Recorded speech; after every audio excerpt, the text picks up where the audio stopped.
Assalamualaikum warahmatullahi wabarakatuh.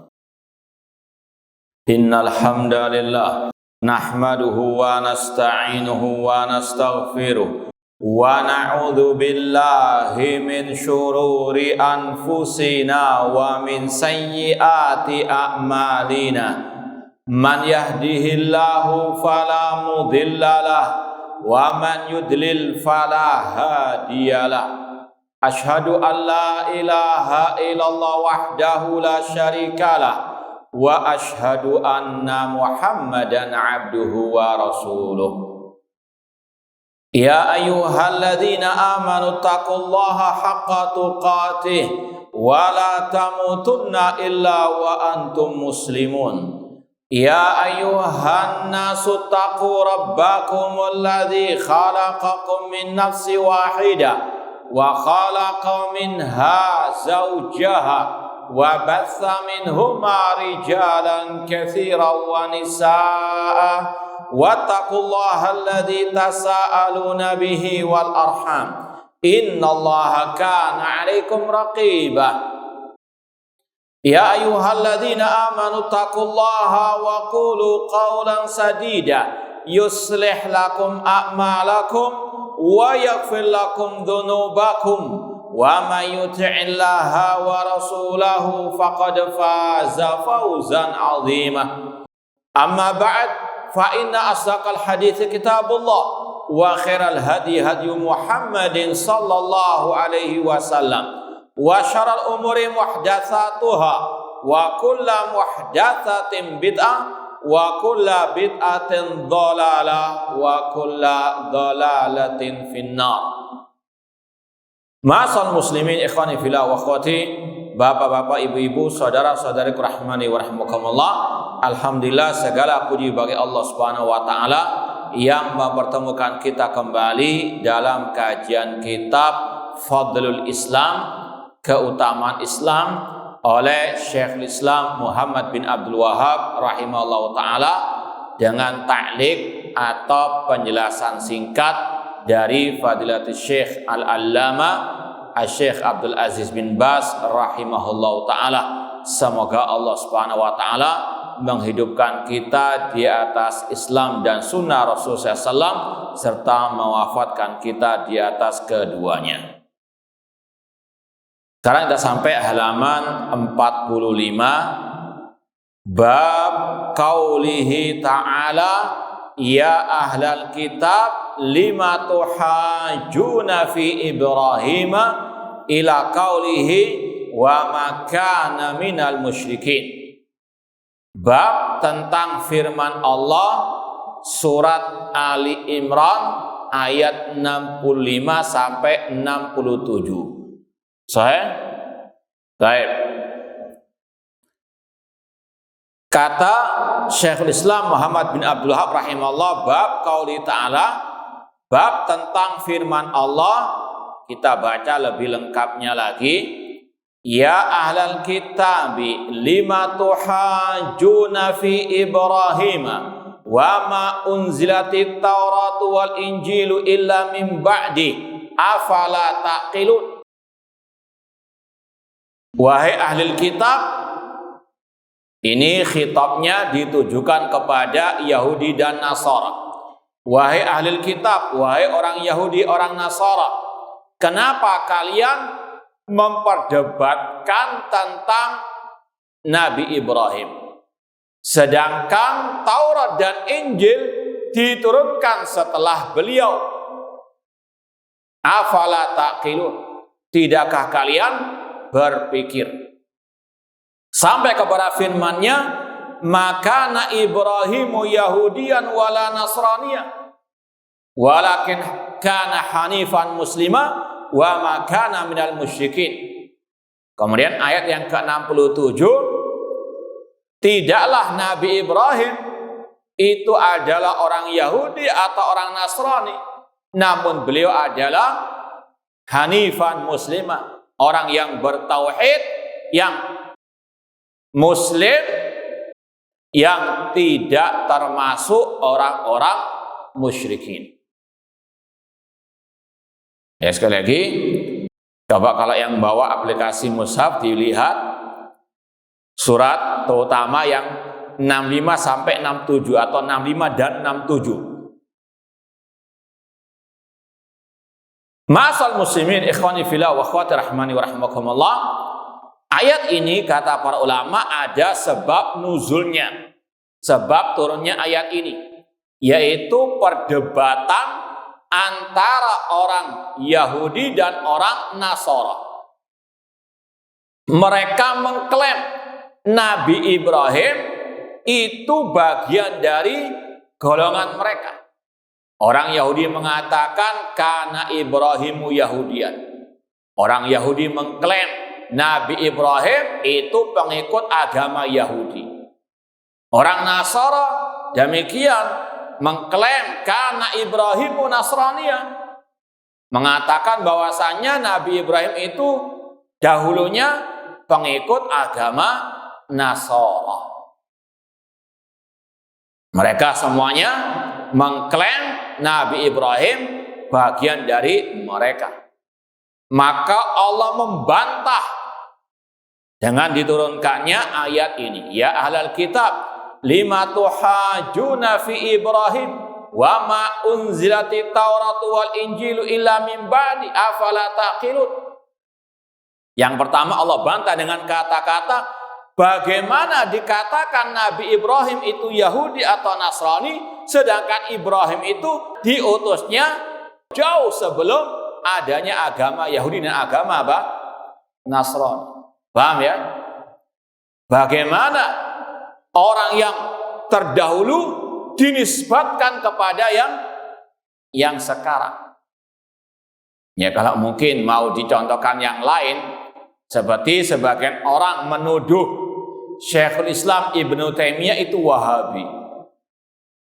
Padahal Syekhul Islam Ibnu Taimiyah rahimahullah hidupnya jauh sebelum Syekhul Islam Muhammad bin Abdul Wahab rahimahullahu ta'ala. Ya. Ini sekali lagi Allah katakan bagaimana dikatakan Nabi Ibrahim itu Yahudi atau Nasrani, sedangkan Taurat dan Injil yang merupakan kitab pedoman mereka diturunkan jauh setelah Nabi Ibrahim alaihi assalam. Kemudian Allah mengatakan afala taqilun, tidakkah kalian apa? Berpikir, ya, bagaimana yang dulu dinisbatkan kepada yang sekarang. Paham ya? Ini sekali lagi yang Allah katakan dalam surat Ali Imran ayat 65. Kemudian Allah bantah lagi pada ayat ke-67, maka Ibrahimu Yahudian wala Nasraniyah. Nabi Ibrahim itu bukan pengikut Yahudi ataupun Nasara, walakin kana hanifan muslimah. Namun beliau itu orang yang hanif. Hanif artinya yang lurus di atas tauhid, yang berpaling dari kesyirikan. Musliman, dan beliau itu muslim dalam artian yang umum, al-Islam, al-istislam lillahi bitauhid wal inqiyadu lahu bitta'ah wal bara'atu minasyirki wa ahli. Beliau muslim artinya yang menyerahkan diri kepada Allah dengan bertauhid, tunduk patuh kepada perintah Allah, dan berlepas diri dari kesyirikan dan orang-orang yang berbuat kesyirikan. Semua para nabi agamanya Islam, yaitu Islam dalam arti yang umum ini. Makanya Nabi Muhammad SAW pernah bersabda dalam Sahih Bukhari,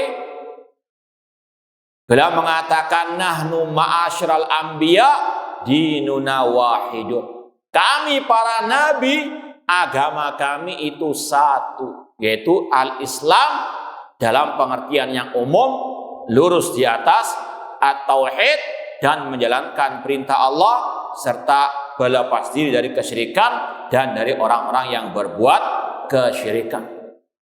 Apalagi di akhir ayat Allah lebih menegaskan lagi, wa ma kana minal musyrikin.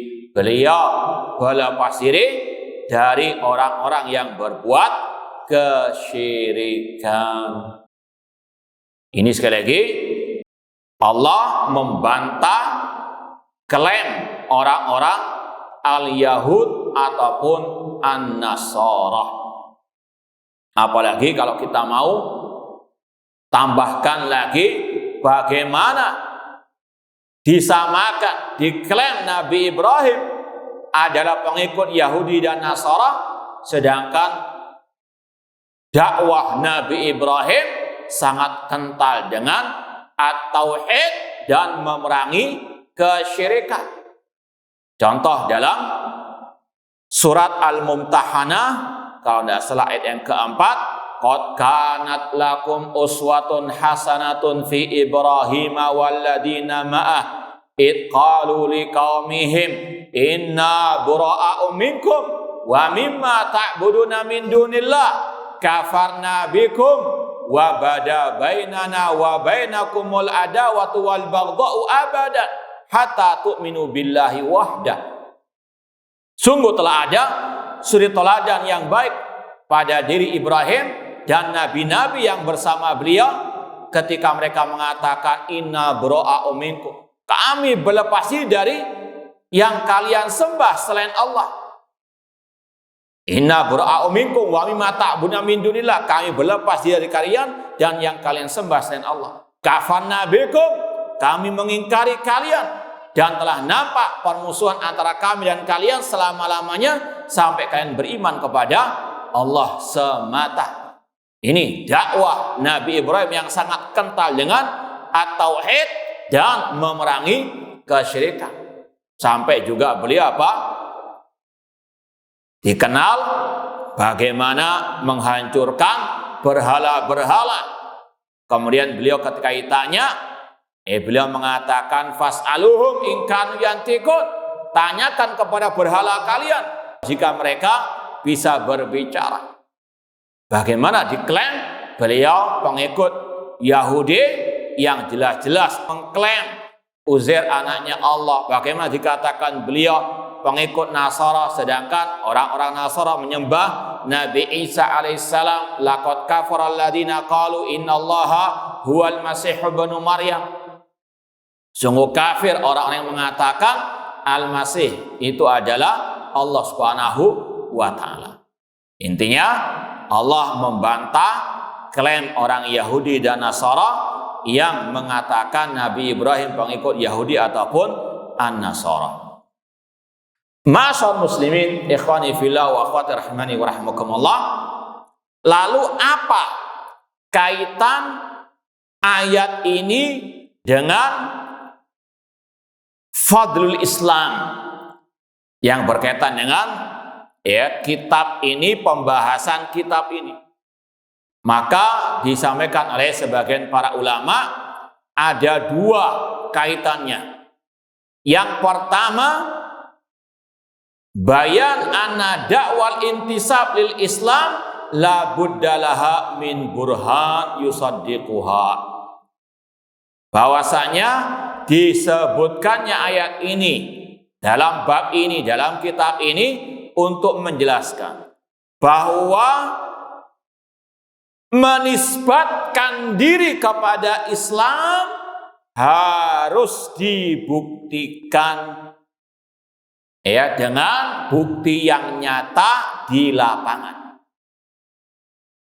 Ana ulangi lagi, kaitan ayat ini dengan bab atau dengan tema besar buku ini, kitab ini, bahwasanya siapa saja yang mengaku pengikut agama Islam harus mendatangkan bukti yang nyata tentang keislamannya, yaitu dengan at-tauhid.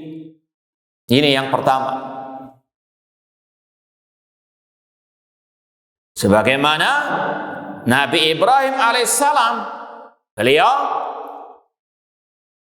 mendakwakan at-tauhid yang itu adalah Islam secara umum. Seperti yang juga mungkin antum bisa baca setelah ayat ini nanti, tentang bagaimana Nabi Yakub alaihissalam mewasiati putra-putra beliau untuk berpegang teguh dengan Islam, yaitu Islam yang dibangun di atas at-tauhid. Dan kata juga para ulama, apa manfaat orang Yahudi, orang Nasara mengklaim Nabi Ibrahim itu bagian dari mereka? Orang Yahudi mengklaim Nabi Ibrahim sebagai pengikut Yahudi. Orang Nasara mengklaim Nabi Ibrahim pengikut Nasara. Apa manfaat klaim mereka tersebut? Kata para ulama, intinya agar Nabi kita Muhammad SAW mengikuti mereka. Karena Allah mengatakan wattabi' millata Ibrahim hanifa. Ikutilah agama ajaran Nabi Ibrahim. Kalau dikatakan Nabi Ibrahim itu orang Yahudi, berarti Nabi Muhammad disuruh ikut Yahudi. Kalau orang Nasara mengatakan Nabi Ibrahim itu pengikut Nasara, maka seolah-olah mereka mengatakan ikuti kami karena Nabi Ibrahim itu bagian dari kami. Paham ya? Padahal jelas klaim mereka tidak benar sama sekali. Maka inti dari pembahasan ayat ini dengan kitab ini bahwasanya yang mengaku ya pengikut Islam harus membuktikan dengan at-tauhid. Karena Allah mengatakan wa ma kana Ibrahimu Yahudian wala Nasraniya walakin kana hanifa. Nabi Ibrahim itu hanif, lurus di atas tauhid dan berpaling dari kesyirikan. Wa ma kana minal musyrikin. Karena apalah artinya Islam kalau dicampuri dengan kesyirikan? Apa bedanya dengan Yahudi Nasara? Apa bedanya dengan kaum musyrikin? Naudzubillahi min dzalik. Itu yang pertama. Kemudian yang kedua, pembahasan bab ini ataupun ayat ini, annal bid'ata laisat min tariqil anbiya. Bahwasanya kebid'ahan, yaitu diantaranya bid'ahnya Yahudi dan Nasara, bukan bagian dari jalannya para al-anbiya. Insyaallah akan lebih lanjut dijelaskan oleh Syekh lewat ayat ataupun hadis-hadis berikut ini.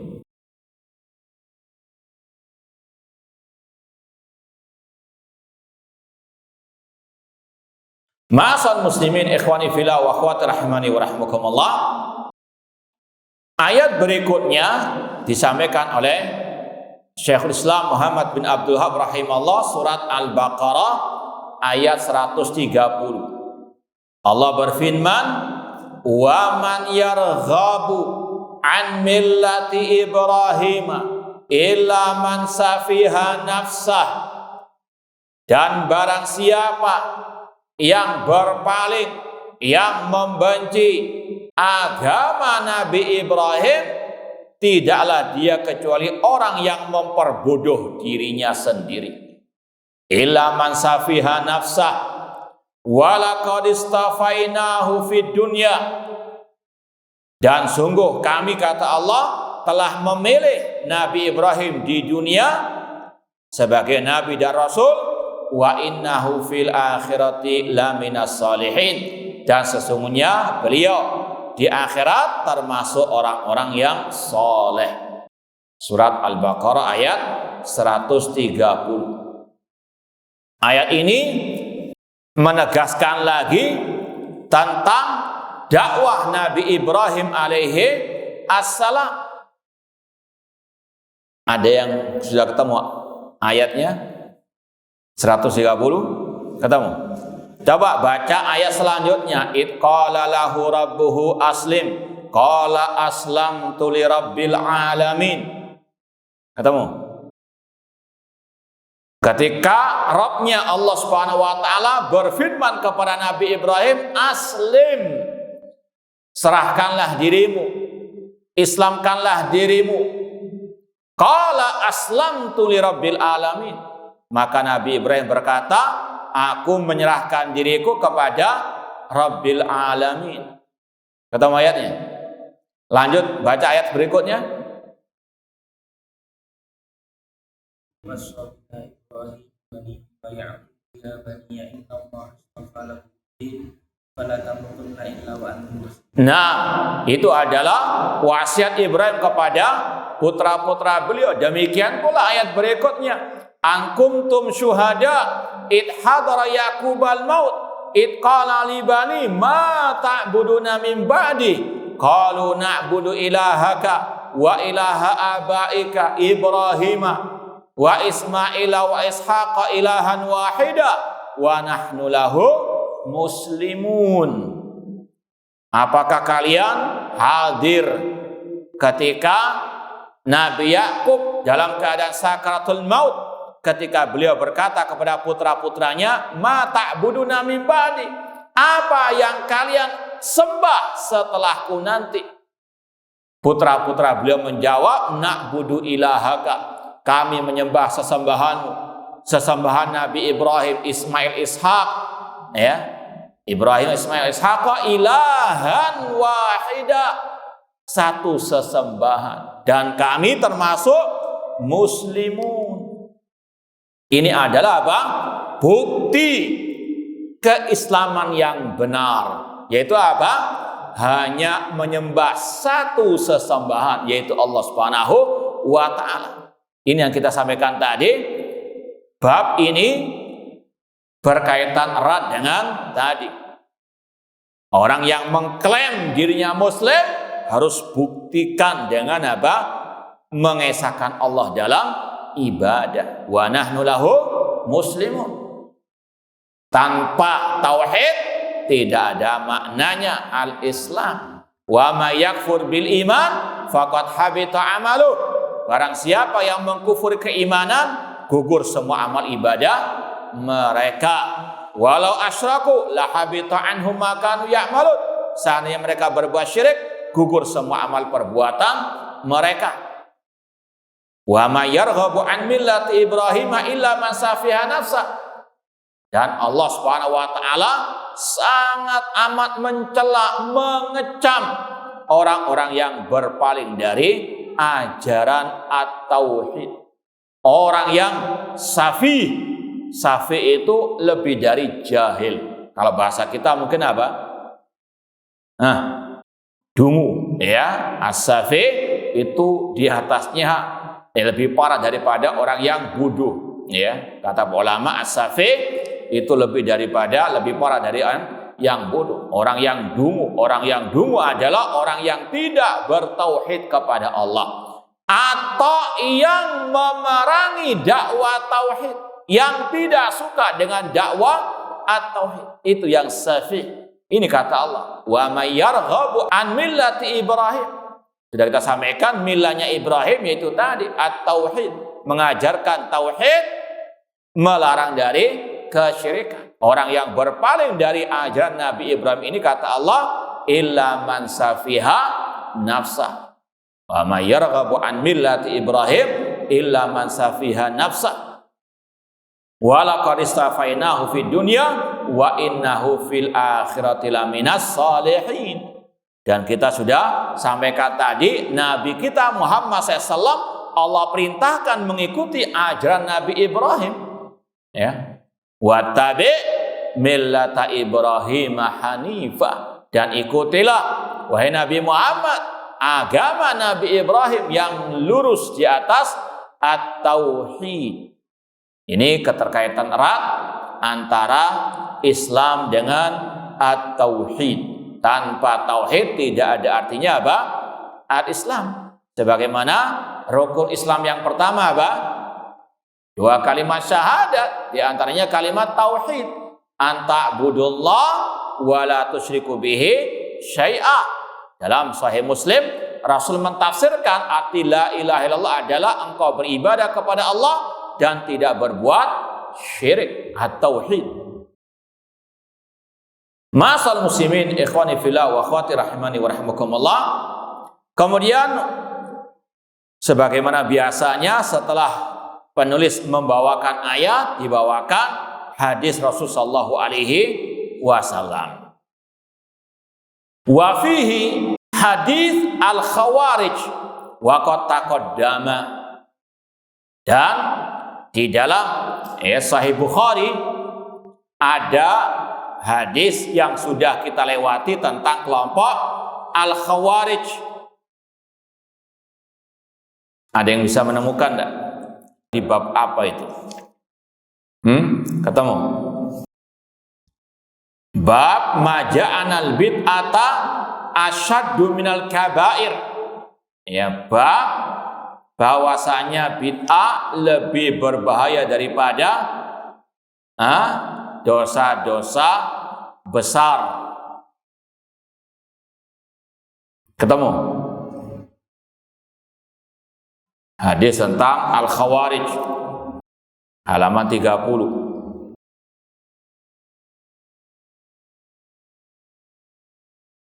Ini hadis yang kalau mau dibaca lengkapnya, Rasul SAW pernah bersabda, sayakhruju qaumun fi akhir zaman ahdathul asnan sufahaul ahlam yaqra'una min khawli bariyah la yujawizu imanuhum hanajirahum yamrukuna minad din kama yamruku sahmu minar ramiyah fa aina malakitumuhum faqtuluhum fa inna fi qatlihim ajran liman qatalahum yaumal qiyamah. Hadis riwayat Bukhari.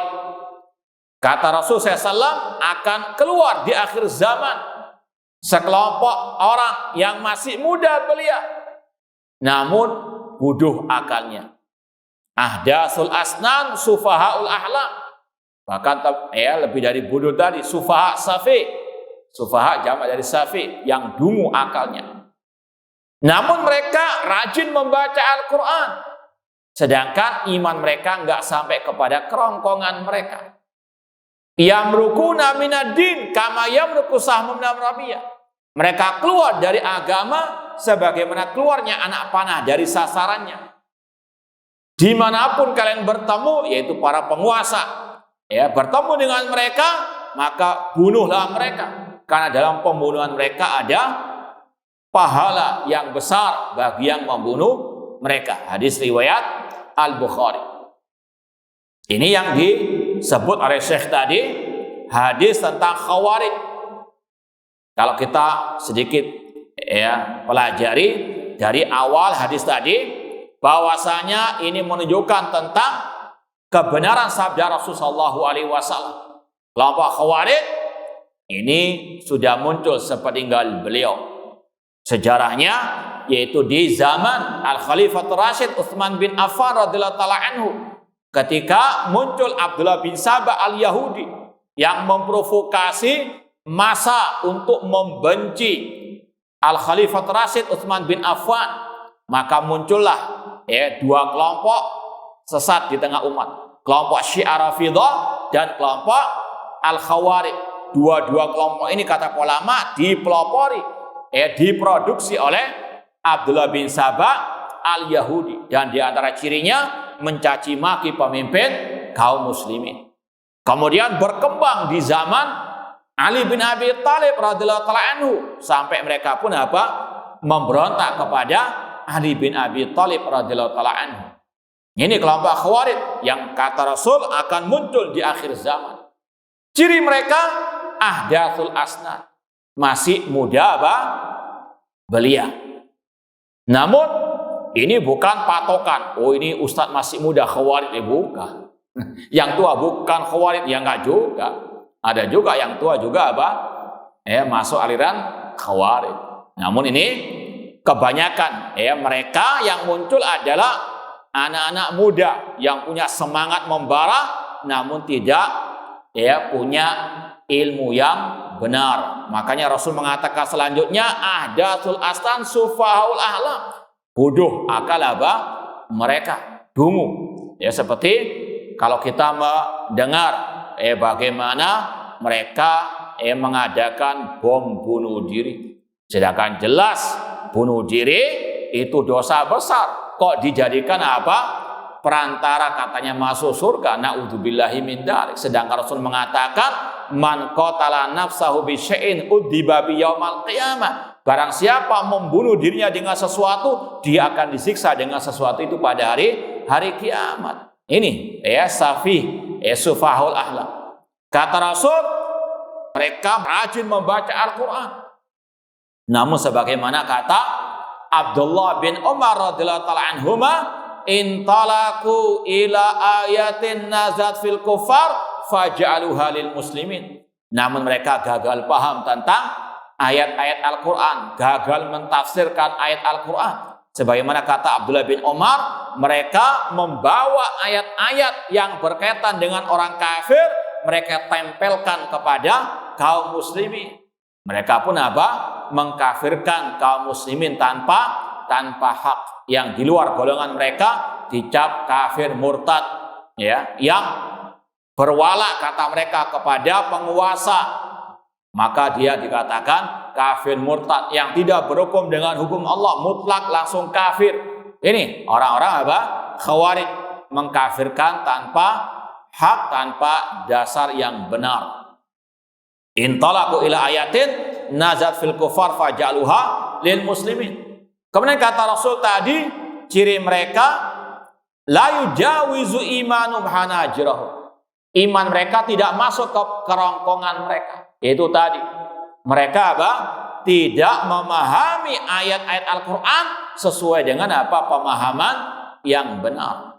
Makanya dahulu Abdullah bin Abbas radhiyallahu ta'ala anhuma ketika berdebat ya dengan kelompok Khawarij, ya ketika diutus oleh Ali bin Abi Thalib, dan alhamdulillah sudah pernah kita bedah buku tentang masalah 109 faedah dari dialog Abdullah bin Abbas dengan Khawarij oleh Syekh Ali bin Hasan Al-Halabi Al-Athai rahimahullah ta'ala.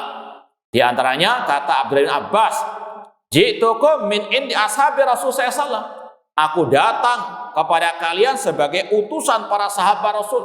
Minal muhajirin wal ansar, dari kalangan muhajirin dan ansar, dari sepupunya Rasul yaitu Ali bin Abi Thalib, alladzina nazala alaihimul Quran, yang mana Al-Quran turun kepada mereka, wahum a'lam bi tafsirihi minkum, dan mereka lebih paham tentang tafsir Al-Quran di antara kalian. Kelompok Khawarij banyak gagal paham tentang tafsir Al-Quran. Makanya dakwah salafiyah selalu mendengungkan pahami Al-Quran dan Sunnah dengan pemahaman para salaf. Tidak cukup hanya keluar-keluar Al-Quran dan Sunnah, ya. Buktinya ya keluar-keluar Al-Quran dan Sunnah ya mengatakan ada surat pemusik. Dari mana? Ini sekali lagi ya, makanya Imam Ibnu Abil Is Al-Hanafi mengatakan su'ul fahmi anillahi wa rasulihi mansya'u kulli bid'atin wa dhalalatin fi hadil ummah. Gagal paham tentang ayat Al-Quran, tentang hadis Rasul, itu sumber kesesatan dan kebid'ahan di tengah umat. Demikian pula beliau mengatakan wahal kharajatil khawarid wa tazatil mu'tazilah wa rafaratil rawafid wa aftarakatil ummah ila sintaini wa sa'imna firqa illa bita'wilil fasid. Tidaklah kelompok khawarid, kelompok teroris memberontak. Tidaklah kelompok Mu'tazilah liberal, mereka menyimpang. Tidaklah kelompok Syiah Rafidhah menolak kekhalifahan Abu Bakar wa Umar. Tidaklah umat terpecah menjadi 73 kelompok, kecuali sebab utamanya at-ta'wil fasid, mentafsirkan ya ayat-ayat Al-Quran dengan penafsiran yang fasid, yang rusak. Seperti tadi surat pemusik, ini takwil ya yang batil, yang rusak, ma anzalallahu biha min sultan. Di antaranya kelompok Al-Khawarij. Mereka kenapa mengadakan bom bunuh diri, mengadakan ya pembunuhan terhadap orang-orang yang tidak layak dibunuh? Ini sebab utamanya at-ta'wilu al-fasid. Maka sekali lagi pahami Al-Quran dan Sunnah dengan pemahaman para as-salaf. Kemudian kata Rasul, yamrukuna minad-din kama yamruku sahmu minar ramiyah. Mereka keluar dari Islam sebagaimana keluarnya anak panah dari sasarannya. Ada dua penafsiran ulama tentang sabda Rasul ini. Ada yang mengatakan kelompok Khawarij kafir, murtad, keluar dari Islam sesuai dengan dohirnya hadis ini. Ya, mereka keluar dari agama sebagaimana keluarnya anak panah dari sasarannya. Namun yang benar wallahu alam, pendapat yang kedua ini pendapat jumhur ulama, yaitu kelompok Khawarij tidak kafir, namun mereka keluar dari sunnah Rasul alias bukan ahlu sunnah. Mereka keluar dari agama, masuk dari sunnah Rasul sallallahu alaihi wasallam. Ya, sebagaimana ini penafsiran dari Al-Khalifah Rasyid Ali bin Abi Thalib yang langsung berhadapan dengan mereka, yang langsung menghadapi mereka. Ali bin Abi Thalib ketika ditanya, hal hum kuffar, apakah kelompok Khawarij mereka kafir? Kata Ali bin Abi Thalib radhiyallahu anhu, minal kufri farru, mereka lari jauh dari kekafiran. Ya, cuma sekali lagi makna keluar dari agama maksudnya keluar dari sunnah Rasul sallallahu alaihi wasallam, seperti yang akan disampaikan juga dalam hadis berikutnya, man raghiba an sunnati falaysa minni, barang siapa yang tidak suka dengan sunnahku dia bukan dari golongan kelompok Khawarij, bukan dari golongan Rasul, bukan dari golongan ahli sunnah wal jamaah. Intinya Syekhul Islam Muhammad bin Abdul Wahab rahimahullah mengisyaratkan hadis Khawarij dalam bab ini seperti yang kita isyaratkan tadi. Bab ini maknanya, maksudnya bid'ah itu bukan dari jalan para al-anbiya, di antaranya al-Khawarij. Mereka tidak di atas jalan Nabi kita Muhammad sallallahu alaihi wasallam. Bahkan Rasul mengecam kelompok Khawarij karena mereka melakukan kebid'ahan terutama dalam bab jihad. Ya, di antaranya mereka membunuh Al-Khalifah Rasyid Ali bin Abi Thalib dengan nama apa? Jihad di jalan Allah. Ya, seperti yang sudah pernah kita sampaikan beberapa saat yang lalu dalam kajian tragedi pembunuhan terhadap Ali bin Abi Thalib radhiyallahu anhu, bahwasanya Ali bin Abi Thalib ketika mau sholat subuh keluar dari rumahnya langsung dihadang oleh 3 orang Khawarij, di antaranya Abdurrahman bin Muljam, langsung ditebaskan pedang kepada beliau. Namun sebelumnya dia mengatakan inil hukmu illa lillah, tidak ada hukum kecuali hukum Allah. Kemudian Abdurrahman bin Muljam sebelum membunuh Ali bin Abi Thalib membacakan ayat wa minan nasi man yashi nafsa batigha amardatillah. Di antara manusia ada orang-orang yang menjual dirinya untuk Allah, berjihad di jalan Allah. Ini bisa dibayangkan bagaimana safihnya Abdurrahman bin Muljam membunuh Ali bin Abi Thalib dengan niat berjihad di jalan Allah Subhanahu wa taala. Ini bid'ah dalam al-jihad, jihad yang ngawur, jihad yang tidak sesuai dengan syariat, dengan sunnah Rasul sallallahu alaihi wasallam. Ya, makanya kata para ulama bab ini berkaitan dengan annal bid'ah laisat min tariqil al-anbiya. Makanya Syekhul Islam Ibnu Taimiyah mengatakan jihad ada 2, jihad yang syar'i yang memang diperintahkan oleh Allah dan Rasulnya, dan jihad yang bid'i, yaitu jihadnya contohnya kata beliau jihad ala Khawarij, ala teroris. Nah, kemudian hadis yang berikutnya tentang bab ini, wa fi sahih annahu sallallahu alaihi wasallam qala inna ala abi fulanan laisu li bi auliya innama auliyai al muttaqun. Ini kalau antum baca footnote-nya, sebetulnya ini 2 hadis. 2 hadis namun istilahnya dimix, digabung menjadi apa? Satu redaksi. Ya. Sekali lagi, sebetulnya yang kita baca tadi itu 2 hadis yang digabung jadi 1. 2 riwayat namun digabung jadi 1. Kalau mau dibaca, yang pertama itu sesungguhnya keluarga Abi Fulan. Ini kunya Abi Fulan, nggak disebutkan siapa Fulan itu. Namun ini tidak bermasalah. Sesungguhnya keluarga si Fulan bukan termasuk wali-waliku kata Rasul. Artinya bukan dari golonganku, bukan orang yang dekat denganku.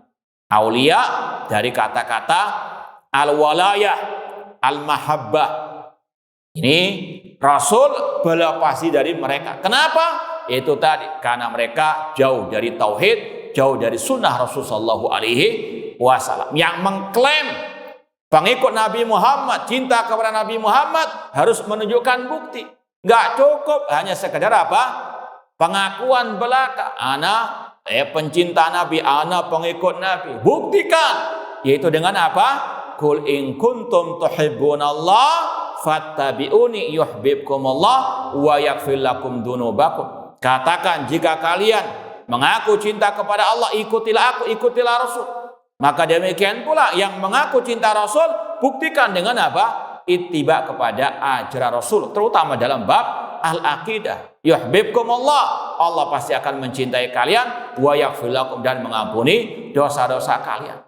Makanya Rasul berlepas diri dari orang-orang yang mengaku cinta kepada beliau, yang mengaku kerabat beliau, atau bahkan yang punya misalnya darah keturunan Rasul, punya kekerabatan dengan Rasul. Tidak ada artinya kalau tidak bertauhid, tidak ittiba kepada apa? Sunnah Rasul. Seperti Abu Lahab, pamannya Rasul. Apalah artinya kekerabatan dengan Rasul namun tidak mengikuti agama ajaran Rasul, terutama at-tauhid. Tabbat yada abi lahabin wa tab.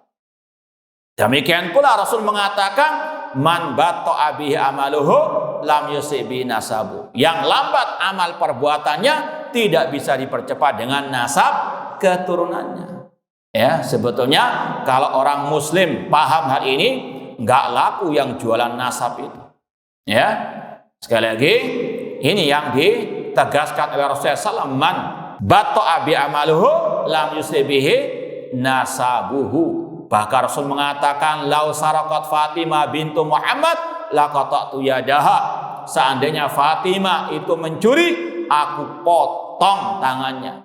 Tidak ada artinya kekerabatan tanpa mengikuti ajaran Rasulullah SAW. Meskipun sudah punya sertifikat resmi nasabnya sesuai dengan nasab keturunan Rasulullah SAW, meskipun diperiksa DNA-nya juga sama, apalah artinya kalau tidak ada ittiba kepada ajaran Rasulullah SAW. Makanya Rasul menegaskan, inna ala abi fulan laisu li bi auliya. Sesungguhnya alu fulan, keluarga fulan, bukan termasuk golonganku. Itu tadi, karena tidak mengikuti tauhid dan sunnah Rasulullah SAW. Kemudian hadis yang berikutnya, yang kedua, yaitu innama auliyai al-muttaqun. Sesungguhnya wali-waliku, yaitu orang-orang yang dekat kepadaku, yang cinta, yang aku cintai mereka, adalah al-muttaqun, yang bertakwa. Ya, bukan yang jualan nasab, namun apa? Menyimpang dari ajaran Rasul, dari tauhid dan sunnah Rasulullah SAW. At-taqwa, sebagaimana kata Talaq bin Habib rahimahullah, seorang tabi'in, at-taqwa an ta'mala bi ta'atillah ala nurin minallah tarju sawaballah. Takwa adalah engkau melaksanakan ketaatan kepada Allah di atas cahaya dari Allah, di atas dalil dari Al-Quran dan sunnah Rasul SAW, dan meninggalkan maksiat kepada Allah di atas cahaya dari Allah dalam rangka takut azab Allah. Dan kalau kita mau dalami lagi, namanya takwa melaksanakan perintah Allah, dan perintah Allah yang pertama dan utama perintah bertauhid. Maka tidak ada artinya orang itu mengaku keturunan Rasul namun dia tidak bertauhid kepada Allah Subhanahu wa taala. Dan takwa artinya meninggalkan maksiat kepada Allah, meninggalkan larangan Allah, dan larangan Allah yang pertama dan yang utama larangan dari berbuat syirik. Apalah artinya keturunan Nabi kalau masih berbuat syirik, menyembah kepada selain Allah, atau menyembah Nabi Muhammad, atau hulu berlebihan kepada Nabi Muhammad sampai mensejajarkan Nabi Muhammad dengan Allah Subhanahu wa taala. Maka sekali lagi Rasul berlepas diri dari mereka. Inna ala fulan laisu li bi auliya, inna ma auliyai al muttaqun. Ini yang wajib untuk diingat oleh setiap muslim muslimah, mengaku sebagai muslim, mengaku muslimah, mengaku pengikut Nabi Muhammad, buktikan dengan betul-betul berpegang teguh dengan tauhid, meninggalkan syirik dan mengikuti ajaran Rasulullah sallallahu alaihi wasallam.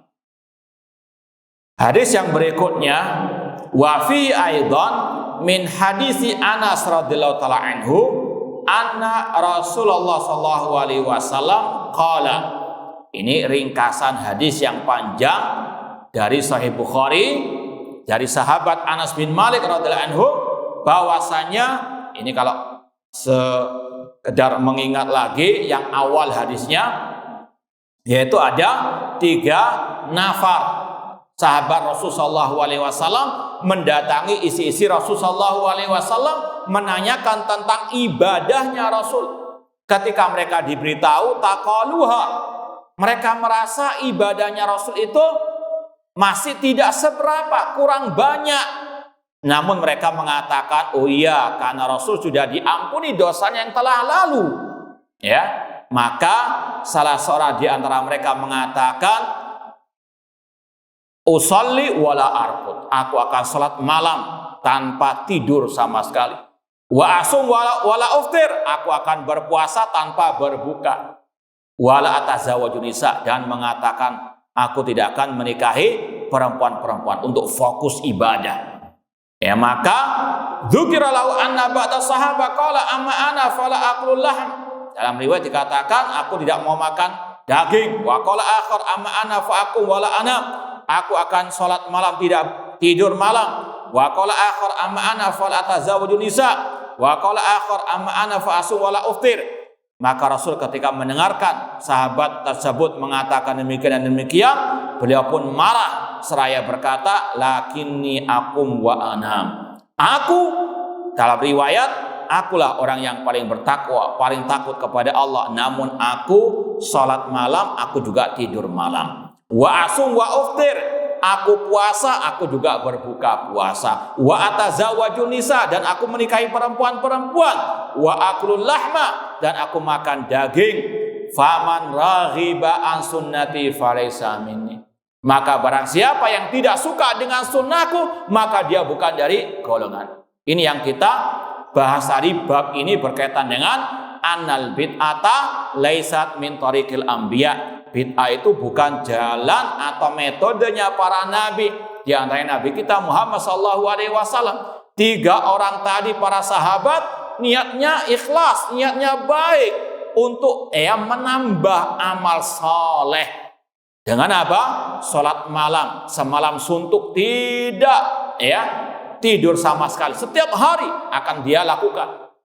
Yang kedua, puasa tanpa berbuka. Sedangkan Rasul mengatakan la yazalun nas ma'ajal fitr, manusia dalam kebaikan selama menyegerakan berbuka puasa. Mereka ini niatnya baik semuanya. Namun apakah niat baik diterima oleh Rasul? Tidak. Rasul malah menegur, memarahi mereka dan mengatakan dengan tegas, yang tidak suka dengan sunnahku, dia bukan dari golonganku. Maka tadi yang mengklaim cinta Rasul, mengklaim pengikut Rasul, harus buktikan dengan mengikuti ajaran Rasul, bukan malah berpaling dari ajaran Rasul meskipun niatnya baik. Karena niat yang baik harus dengan cara yang baik. Kemudian Syekhul Islam Muhammad bin Abdul Wahhab rahimahullah berkata, fata'ammal idza kana ba'du sahaba lama arada tabattul lil ibadah ila fi hadal kalam al ghalil. Renungkanlah, jika sebagian sahabat saja yang ingin untuk fokus konsentrasi ibadah, menambah amal saleh, namun Rasul tegur dengan al-kalam al-ghalil, ucapan yang keras. Ini yang sudah sering kita sampaikan. Rasul ketika dakwah, nasihat, nahi mungkar tidak terus lemah lembut. Kadang Rasul dengan keras. Man raghiba an sunnati falaysa minni. Ini sekali lagi tidak benar kalau mengatakan itu dakwanya keras misalnya. Keras kalau pada tempatnya, ini yang Rasul contohkan. Rasul pernah berkata kepada Mu'ad bin Jabal, "Afatan antam ya Mu'ad? Apakah engkau ya Mu'ad membuat fitnah?" Ucapan yang keras kepada sahabat beliau. Maka sekali lagi, dakwahnya Rasul terkadang lemah lembut, terkadang keras. Harus ditempatkan semua pada tempatnya. Yang butuh dikerasi, yang butuh dilembuti. Jangan terus lemah lembut, jangan terus keras tanpa menempatkannya pada tempatnya. Rasul SAW menegur sahabat tadi, meskipun niatnya baik, namun karena caranya salah, karena tidak mengikuti tuntunan beliau, Rasul pun mengatakan dengan keras, "Man raghiba an sunnati falaysa minni." Yang tidak suka dengan sunnahku, maka dia bukan dari golonganku. Wasummiya fi'lu ruhuban anis sunnah. Bahkan Rasul mengatakan apa yang mereka inginkan, yang mereka akan perbuat, itu termasuk membenci sunnah Rasulullah Shallallahu Alaihi Wasallam. Padahal sekali lagi niat mereka baik. Sudah ada contoh salat malam cuma ditambahi dengan semalam suntuk. Puasa ada contohnya cuma ditambahi, tidak berbuka. Itu Rasul katakan tidak suka dengan sunnah Rasul. Maka fama dhannuka bi ghairi hadza minal bid'ah. Lalu bagaimana dengan perbuatan bid'ah-bid'ah yang ada di tengah umat? Kalau itu saja sekali lagi Rasul keras, apalagi kalau yang lebih parah dari apa yang diperbuat oleh para sahabat Rasul sallallahu alaihi wasallam. Naudzubillahi min dzalik. Wa ma dhannuka bi ghairi sahabat. Kalau sahabat saja Rasul kerasi tadi, apalagi dengan selain para sahabat Rasul sallallahu alaihi wasallam. Intinya tadi hadis ini dibawakan oleh Syekhul Islam Muhammad bin Abdul Wahhab rahimahullah, yang pertama untuk menjelaskan klaim pengikut Islam, pengikut sunnah Rasul harus mendatangkan bukti. Sebagaimana firman Allah, "Qul hatu burhanakum in kuntum shadiqin." Tunjukkan bukti kalian. Tuduhan, klaim itu harus mendatangkan bukti yang nyata, bukan bukti abal-abal, bukan bukti yang kaleng-kaleng, namun bukti yang nyata, yang betul, yang jujur, bukan tuduhan dusta. Demikian pula tadi bid'ah bukan dari jalan para anbiya, di antaranya Nabi kita Muhammad sallallahu alaihi wasallam. Sekarang kita baca taklik atau syarah singkat dari Samahati Syekh Ibnu Baz rahimahullah taala. Beliau mengatakan wa hadza fihi tahrimut takalluf. Di dalam bab ini, terutama dalam hadis yang terakhir, terdapat larangan berlebih-lebihan, at-takalluf, at-tanattu. Rasul SAW sudah mencontohkan salat malam itu tidak semalam suntuk. Kata Rasul, "A'ti kulli haqqin haqqahu." Berikan semuanya haknya masing-masing. Istri punya hak, mata punya hak, maka tidak boleh tadi salat malam tiap hari semalam suntuk. Demikian pula puasa. Silakan puasa Senin Kamis atau 3 hari setiap bulan. Namun ada buka puasa. Bahkan Rasul mengatakan tadi, senantiasa manusia dalam kebaikan selama dia menyegerakan berbuka puasa. Maka sekali lagi, niat yang baik harus dengan cara yang baik. Tidak semua niat yang baik itu dibenarkan. Dan juga dalam hadis ini, riwayat ini, tidak ada hujah yang dipakai sebagian orang mengatakan itu para sahabat terkadang membuat hal-hal yang baru. Maka Rasul SAW terkadang membenarkan, kadang tidak membenarkan. Kalau memang itu disyariatkan oleh Allah dan Rasulnya, maka dibenarkan oleh Rasulullah Shallallahu Alaihi Wasallam. Berapa banyak sebagian sahabat ketika membuat yang menyelisih, Rasul tegur. Intinya semuanya kepada ittiba'u Rasul Shallallahu Alaihi Wasallam. Person individu sahabat itu bukan hujjah pada ijma mereka. Sebagaimana ada seorang sahabat menyembelih korban sebelum sholat Idul Adha, Rasul tegur satu lahmin. dan yang semisal dengan itu banyak sekali. Intinya kewajiban seorang muslim muslimah ittiba qala Allah wa qala Rasul, ittiba dalil ya dari Al-Qur'an dan Sunnah Rasul sallallahu alaihi wasallam. Haramnya takaluf buat tanatu berlebih-lebihan. Islam sudah sempurna, ya, Islam sudah komplit. Kalau ditambah-tambah ini namanya at-takalluf at-tanattu. Rasul mengatakan halakal mutanatti'un, celaka orang yang berlebih-lebihan. Wa anal wajib 'alal mu'min an yahdhar dzalika.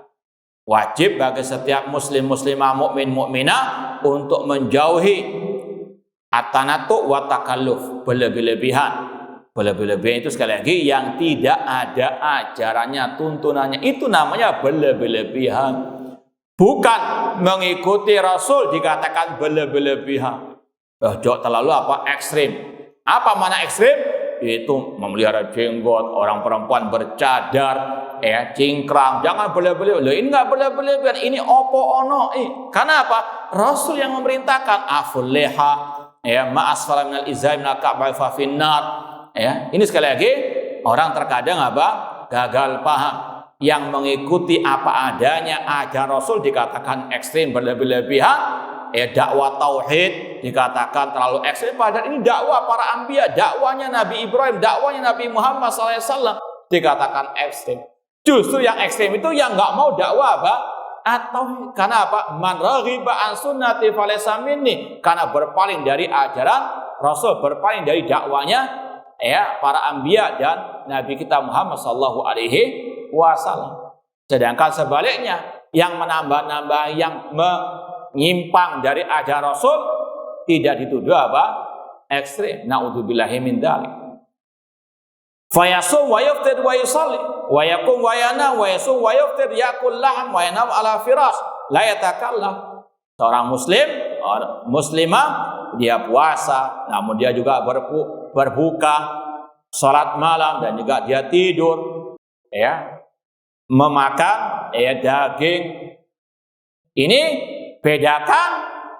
Ada teman misalnya nggak mau makan daging, kenapa? Diet, nggak mau makan nasi, diet. Antum jangan katakan mubtadi, dol, paham ya? Ini sekali lagi berkaitan juga dengan at-ta'abbud. Terkadang orang nggak bisa membedakan mana itu orang meninggalkan sesuatu karena niat ibadah, padahal itu tidak disyariatkan. Seperti kalau orang tadi tidak mau makan daging, niatnya menambah pahala, padahal tidak ada syariat meninggalkan daging dalam rangka ibadah. Apalagi daging unta, daging kambing, itu seenak-enaknya. Tambah lagi kebuli, tambah mandi, ditinggalkan dalam rangka mendapatkan pahala. Tidak ada pahala, yang ada dosa. Karena apa? Tidak ada ajarannya. Paham? Sekali lagi, ada pun sekedar meninggalkan hal-hal yang mubah tanpa ada tadi ember-ember niat ta'abbud, maka tidak ada masalah. Antum semalaman tidur gak salat malam, apakah dosa? Tidak. Kecuali kalau antum sekali lagi beribadah dengan hal-hal yang memang tidak diajarkan oleh Rasulullah sallallahu alaihi wasallam. Paham? Contoh misalnya orang itu sholat, kemudian mungkin ada sesuatu yang mengganggu, entah itu mungkin ada semut, dia garu-garu. Paham? Niatnya itu apa? Meninggalkan gangguan tersebut. Paham? Tapi kalau misalnya ada yang lain garu-garu, niatnya untuk mencari pahala, tambahan pahala ketika sholat, apakah dibenarkan? Apakah beda? Ini yang pertama, garu-garu karena hal yang mubah sebetulnya. Nggak ada niatan untuk beribadah dengan garu-garu. Tapi yang kedua, niat garu-garunya karena itu bagian daripada tuntunan mungkin ustadznya dan sebagainya. Paham tidak? Nah, ini semuanya demikian. Jadi sekali lagi tidak boleh menyamakan yang berbeda. Walihada qala Rasulullah, oleh karena itulah Rasul SAW bersabda, Amma ana fa asum wa uftir. Aku kata Rasul puasa dan berbuka. Fa akum wa anam, aku salat malam dan juga aku tidur. Wa akulul lahma, aku juga makan daging. Ya, karena ada sebagian orang yang tidak mau makan daging karena apa? Zuhud, karena apa? Ya, niatnya betul-betul ibadah dengan tidak makan daging tersebut. Ini ya tadi al-bid'ah. Beda dengan orang yang apa? Niatnya sekedar untuk kesehatan dan seterusnya. Seperti misalnya, ada nggak antum puasa cuma 2 jam, ada enggak? Ana mau puasa ya mulai jam 4 subuh sampai jam 7, 3 jam lah sudah. Apakah dibetul-betulkan? Niatnya untuk dapat pahala.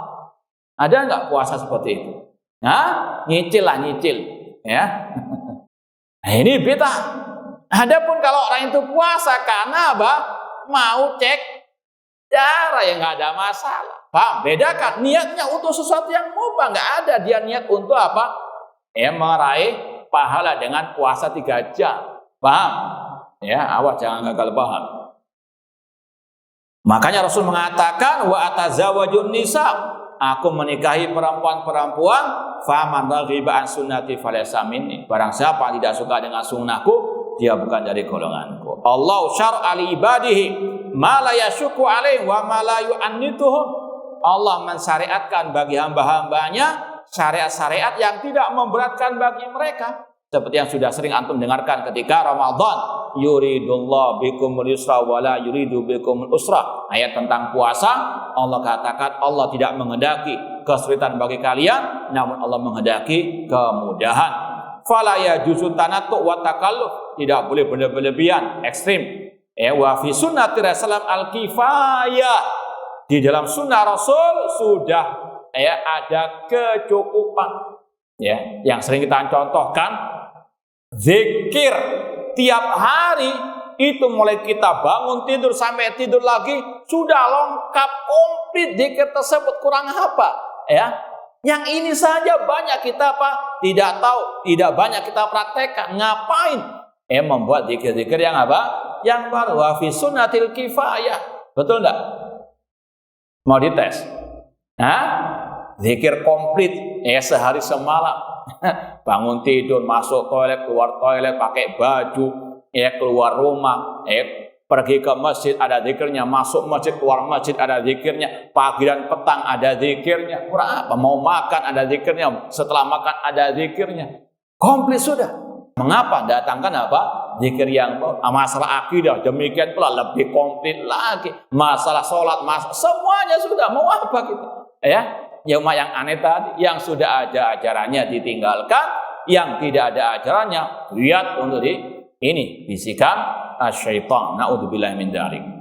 Fa huwa afdalun nas wa khairun nas alaihi salatu wassalam. Sedangkan Rasul adalah semulia-mulia dan sebaik-baik manusia, dan beliau adalah suri teladan bagi kaum muslimin. Laqad kana lakum fi rasulillahi uswatun hasanah. Semoga Allah Subhanahu wa taala menghidupkan dan mewafatkan kita di atas tauhid dan sunnah Rasul sallallahu alaihi wasallam.